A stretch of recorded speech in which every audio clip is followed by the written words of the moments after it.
Assalamualaikum warahmatullahi wabarakatuh. Alhamdulillah wa syukrulillah. La hawla wa la quwata illa billah amma ba'dah. Wassalatu wassalamu ala rasulillah Muhammad ibn Abdillah wa ala alihi wa sahbihi wa mawalah amma ba'dah. Qala Nabi sallallahu alaihi wasallam, a'udzu billahi minasyaitonir rajim. Bismillahirrahmanirrahim. Man shoma ramadhana imanan wa ihtisaban ghufira lahu ma taqaddama min dzambi amma ba'du. Kaum muslimin muslimat rahimakumullah. Layaknya kita bersyukur dengan kesyukuran yang luar biasa, dengan kesyukuran yang paripurna, karena Allah telah memberi kesempatan kepada kita untuk ikut serta dalam gegap gempita pesona ibadah di bulan Ramadan tahun 1444. Karena kesempatan ini adalah kesempatan di mana Allah memberikan peluang kepada kita untuk memuliakannya, untuk beribadah kepadanya, yang di situ tersimpan pengampunan dosa-dosa yang luar biasa. Bukan hanya satu dosa, bahkan dosa-dosa yang kita lakukan di masa-masa yang telah lalu diampuni oleh Allah semuanya. Hal itu seperti yang disampaikan oleh Nabi kita Muhammad SAW.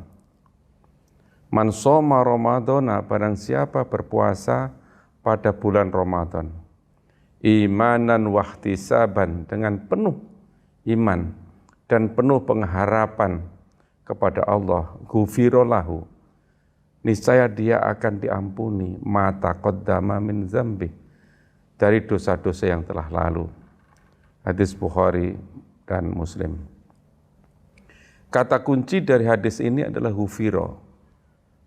Dalam kamus Arab, ghufira itu artinya tertutup, ditutup, atau diampuni. Jadi dosa-dosa yang telah lalu ditutup dan diampuni oleh Allah Subhanahu wa Ta'ala pada saat kita melaksanakan puasa dengan sungguh-sungguh, sejujur-jujurnya kita mengharap Allah, kita mengharap ridha Allah, kita mengharap wajah Allah, dan kita mengharap ampunan Allah. Ibaratnya kita memiliki alat komunikasi yang namanya handphone. Apabila sudah dipakai dalam 1 tahun penuh, maka akan banyak virus yang masuk. Akan banyak memori-memori sampah yang mengganggu. Dan mungkin saja handphone kita mengalami gangguan, hang ataupun mati. Hal ini akan menjadi handphone yang tidak berguna. Maka dari itu, pada saat kita melakukan riset kembali handphone itu, maka handphone itu akan menjadi mudah dipakai, cepat responnya, dan juga manfaatnya semakin maksimal. Demikian juga pribadi kita.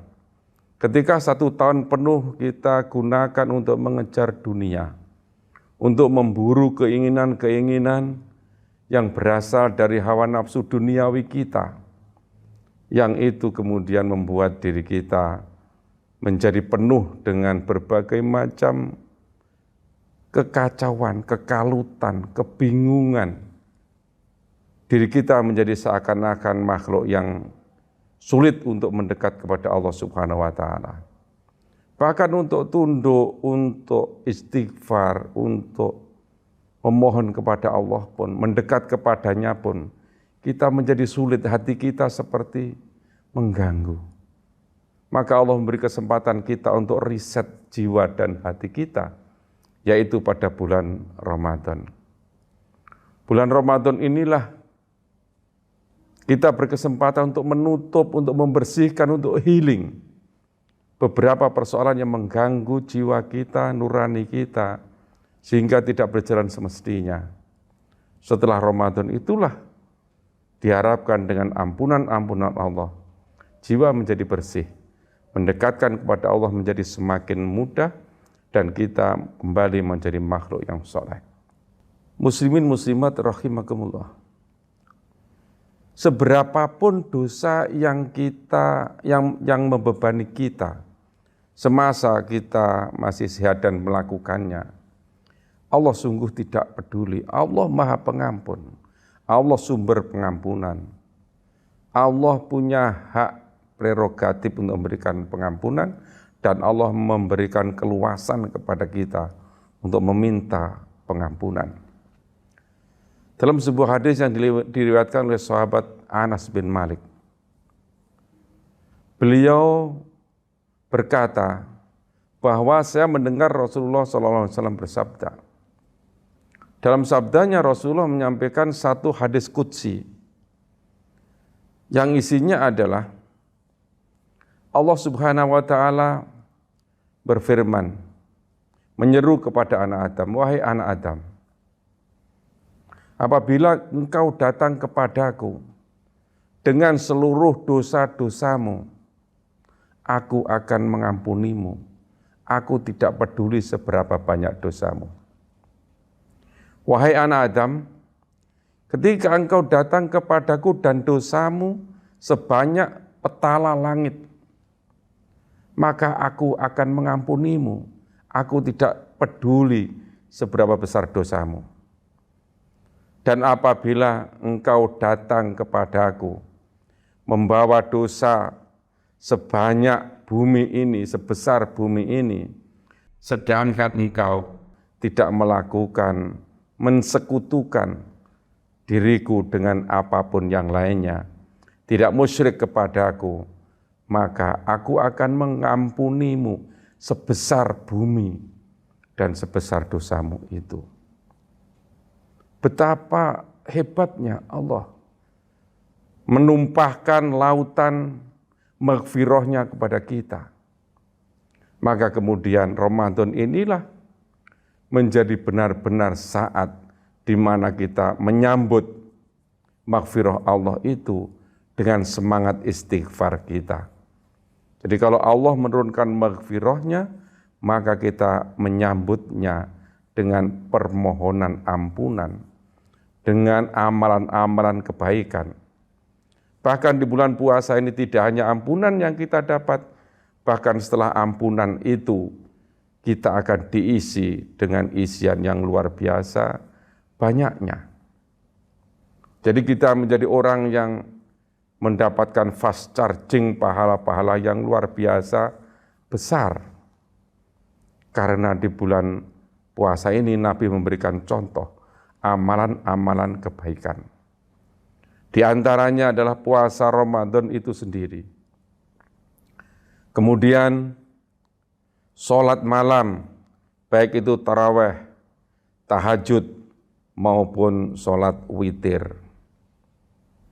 Juga pada kesempatan Ramadan ini, apa yang kita sukai yaitu makan sahur dan berbuka puasa dengan segera, itu juga penuh dengan pahala.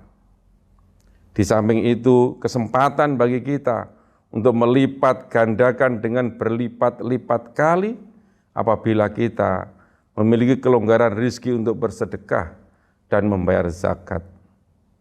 Dan juga membaca Al-Quran. Ini kesempatan luar biasa. Khatamkan 1 juz, 2 juz, syukur-syukur 1 Al-Quran. 1 kali khataman, 2 kali khataman. Pahalanya berlipat ganda. Dan terakhir adalah misalnya kita punya kelonggaran rezeki, berangkat umroh pada bulan Ramadan, pahalanya sama dengan ibadah haji. Luar biasa.